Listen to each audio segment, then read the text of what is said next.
संत करे सेवा, जय गणेश जी, गणेश जय गणेश देवा, माता जय पार्वती पिता महादेवा, माता सिंदूर स्वयं पिता, जय गणेश जय गणेश जय गणेश देवा, माता जय पार्वती पिता महादेवा। जय बालाजी महाराज की जय, जय सरकार की जय, सच्चे दरबार की जय, जय शिव शंकर भोले बाबा, जय लक्ष्मी नारायण विष्णु भगवान की जय, लक्ष्मी मैया की जय, जय मनसा देवी चंडी देवी गंगा माँ की जय, मोहन बाबा की जय, लड्डू गो जय, सभी देवी देवताओं की जय, मेरे भोले बाबा की जय, मेरे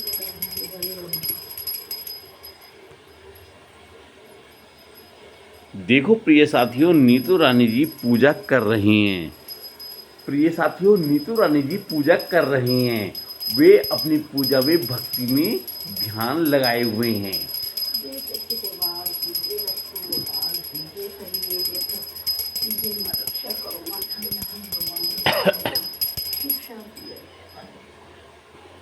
माता रानी की जय, सच्चे दरबार की जय, जय सच्चे जय शिव शंकर भोले बाबा, शिव शक्ति धर्म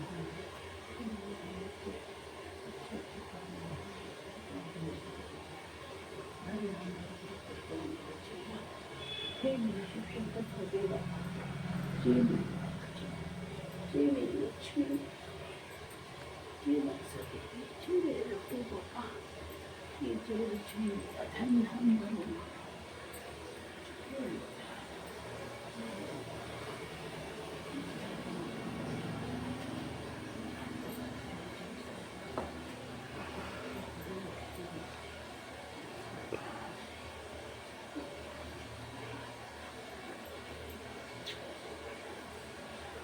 हाँ नीतू रानी जी, आपने पूजा कर ली? मेरी मैंने पूजा करी है सुबह की, मेरी सबको राम राम। तो नीतू रानी जी आप कैसी हैं? सही हूँ, बढ़िया हूँ। हैप्पी हैं? हाँ, क्यों नहीं। और नीतू रानी जी आप बताइए, आप अपनी छोटी बहनों को क्या शिक्षा देना चाहेंगी कि उन्हें कैसा बनना चाहिए और जीवन में उन्हें आगे बढ़ने के लिए क्या क्या करना चाहिए जिससे वे इस समाज में सम्मान पाएं? बताइए। हाँ, मैं यही कहना चाहती हूँ कि मतलब अपनी बेटी को अच्छी संस्कार देने चाहिए। मतलब सुबह जल्दी उठने की आदत डालनी चाहिए, 4 या 5 बजे के बीच उठ जाना चाहिए सभी को जी। फिर उठने के बाद में अपने घर की साफ सफाई, नहाना, फिर उसके बाद भगवान का ध्यान, पूजा पाठ करनी चाहिए, क्योंकि पूजा पाठ करने से मन को शांति मिलती है, सुकून मिलता है, और हमारे घर पे जो भी कष्ट आता है वो मतलब भगवान सबके मतलब कष्ट दूर करते हैं। और जिसके घर में दिया जलता रहता है सुबह शाम, उसके घर पे और उसके पति पे कभी भी कोई मतलब आपत्ति नहीं आती है। और अपने लड़कों को अच्छी शिक्षा दिलानी चाहिए, मतलब पढ़ना लिखना जरूर चाहिए, और एक अच्छा खाना, सारा काम सिखाना चाहिए। पढ़ाई के लिए मतलब पढ़ने मतलब से बेटों को हमने पढ़ाते हैं, पढ़ाई के साथ साथ मतलब एक अच्छा काम भी घर का सिखाना चाहिए। यही मैं कहना चाहती हूँ।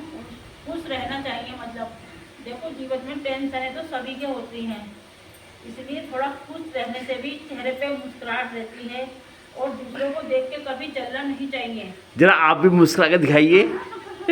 जो लोग मतलब किसी को देख के जलने से वो चीज़ हमें मिल जाए तो हमारा जलना भी सही है। एक बार स्माइल कीजिए। अब हमारे घर सुबह चाय बन रही है, चाय पीने के लिए हम सबको बुला रहे हैं, आ जाओ चाय के लिए, सब लोग हमारे घर आओ पीने के लिए। तो दोस्तों देखो, जब हमने पूछा नीतू रानी जी से, नीतू रानी जी आप अपनी छोटी बहनों को क्या शिक्षा देना चाहती हैं, तो नीतू रानी जी ने झट से जवाब दिया कि हमारी छोटी बहनों को सबसे पहले सुबह जल्दी उठने की आदत डालनी चाहिए, 4 या 5 के बीच उठ जाना चाहिए सभी को। और दूसरी शिक्षा उन्होंने ये दी कि उन्हें जीवन में कभी आलस्य नहीं करना चाहिए। आलस्य सबसे बड़ी बर्बादी का कारण बनता है दोस्तों। और तीसरी शिक्षा उन्होंने ये दी कि जो हमारी बहनें छोटी हैं और वो बड़ी होने जा रही हैं, तो उन्हें बचपन से ही अच्छा खाना बनाना सिखाना चाहिए। खाना चाहिए।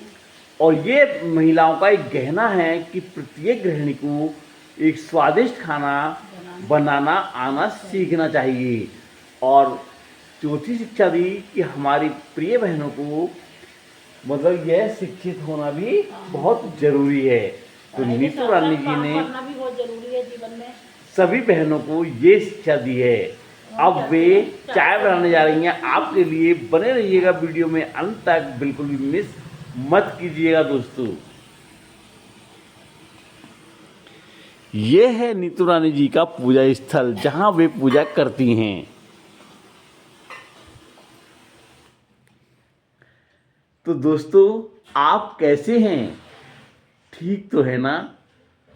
मैं भी आपकी दुआ से ठीक प्रकार से हूँ, स्वस्थ हूँ, मस्त हूँ और हैप्पी हूँ। मैं उस परम पिता परमेश्वर से आपके स्वस्थ होने की कामना करता हूँ। आप जहाँ भी रहें, स्वस्थ रहें, मस्त रहें और हैप्पी रहें। तो दोस्तों, आज की वीडियो स्टार्ट करने से पहले यदि आपने हमारे चैनल को सब्सक्राइब नहीं किया है तो उसे सब्सक्राइब कर दीजिएगा, जिससे हमारी नई नई वीडियो की सूचना आपको मिलती रहे। और अगर वीडियो अच्छी लगी तो उसे दिल से लाइक कीजिएगा और अपने दोस्तों में शेयर कीजिएगा।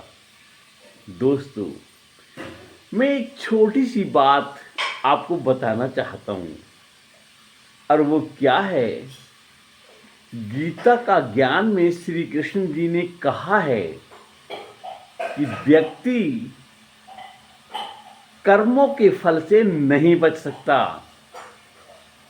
कर्मों के फल से नहीं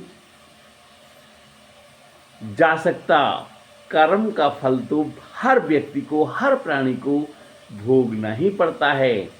अब आप कहेंगे कर्म क्या है? मनुष्य द्वारा छोटा या बड़ा कोई भी किए जाने वाला कार्य है।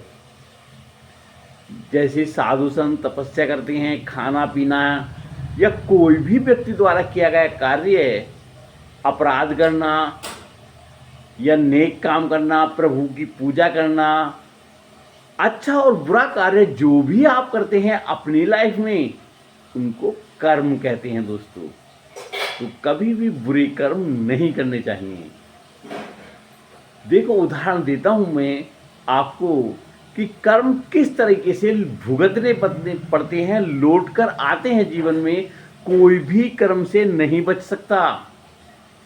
देखो, रामायण काल में आप देखिएगा, महाबली बाली हुआ करते थे। उनके छोटे भाई थे सुग्रीव जी। महाबली बाली ने अपने छोटे भाई की पत्नी को छीन लिया था और उनको अपनी पत्नी बनाकर रखा था। महाबली बाली और सुग्रीव में बहुत लड़ाई हुई, क्योंकि महाबली बाली को एक वरदान मिला था कि जो भी उनसे युद्ध करेगा, जो भी उनसे लड़ाई करेगा, लड़ने वाले की आधी शक्ति महाबली बाली के अंदर आ जाती थी।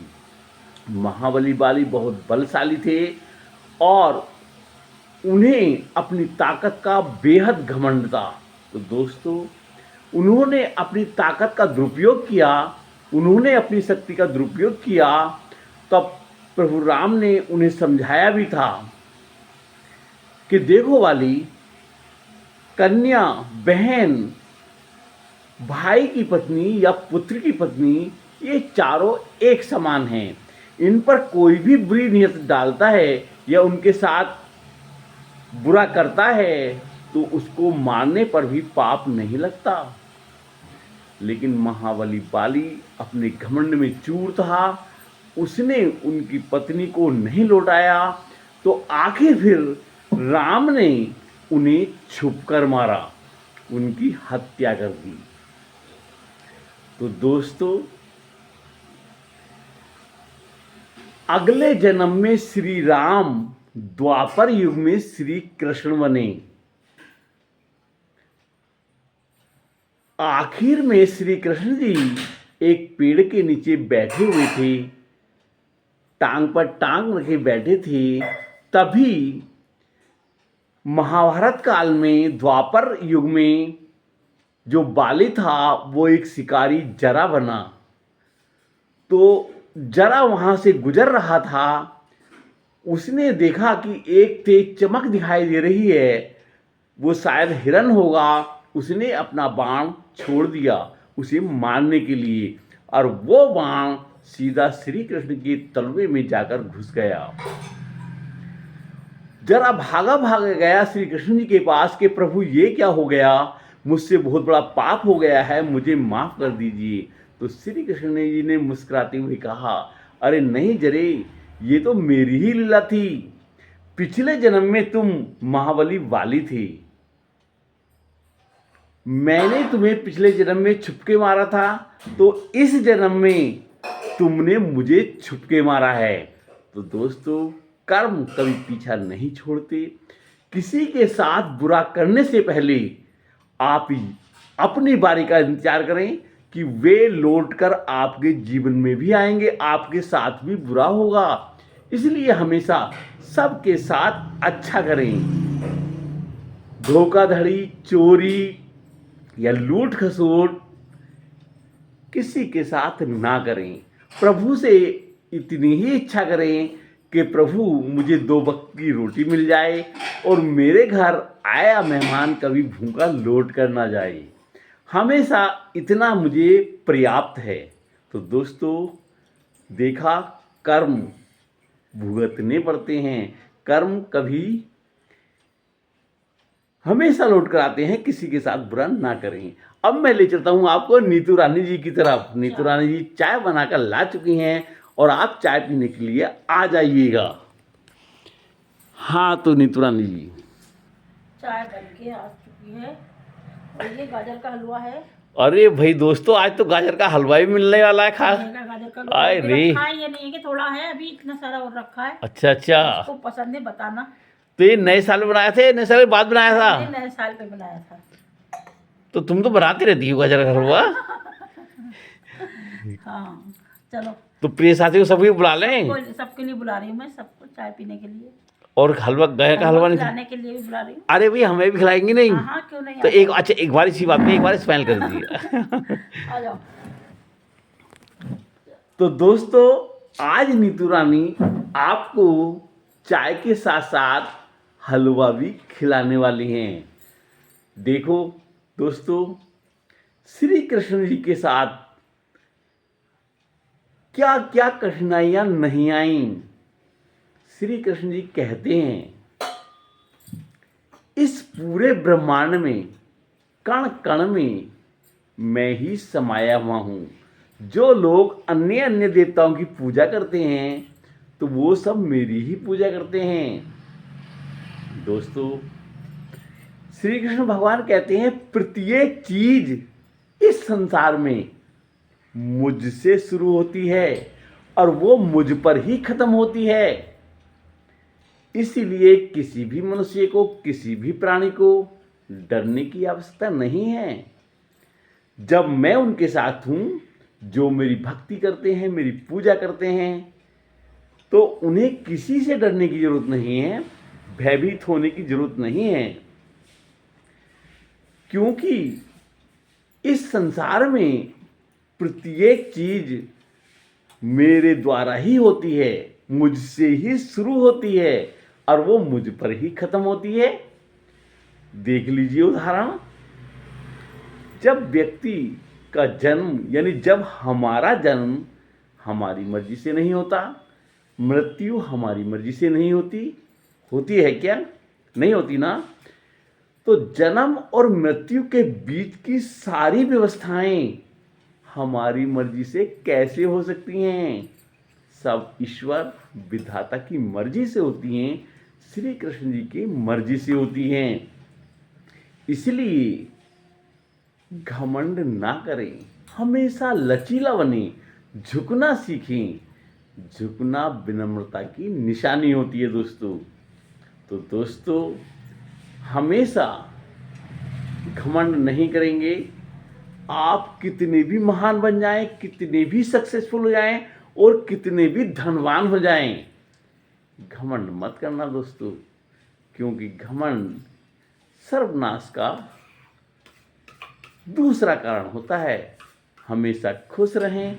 श्री कृष्ण जी से कितना छूटा, कितने कठोर समय भी उन्होंने कभी मुस्कुराना नहीं छोड़ा, हमेशा वो हैप्पी रहे।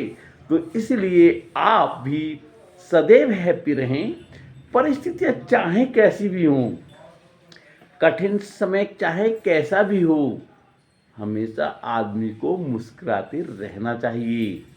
तो श्री कृष्ण से अगर नहीं छूटा तो उनका मुस्कुराना, उनका प्रसन्न रहना और उनका देवत्व। तो दोस्तों आज की वीडियो यहीं तक। कल मिलते हैं एक नई वीडियो के साथ, इसी जगह और इसी समय। कल तक के लिए नमस्कार दोस्तों। हाँ जी नीतू रानी।